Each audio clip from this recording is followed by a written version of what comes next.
सूरह कहफ की आयत नंबर 62 गदाअना,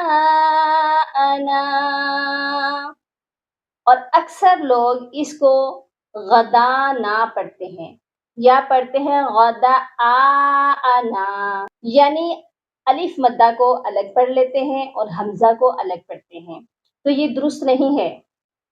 देखिएगा दाल के साथ जो अलिफ मद्दा है उसको हमने दाल के साथ ही पढ़ना है।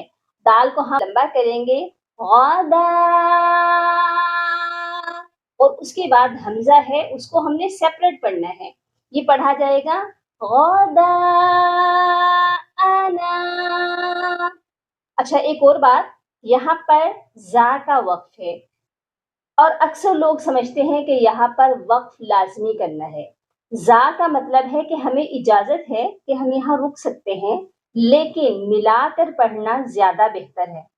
तो ये कैसे पढ़ा जाएगा, मेरे साथ साथ आप भी दोहराइएगा।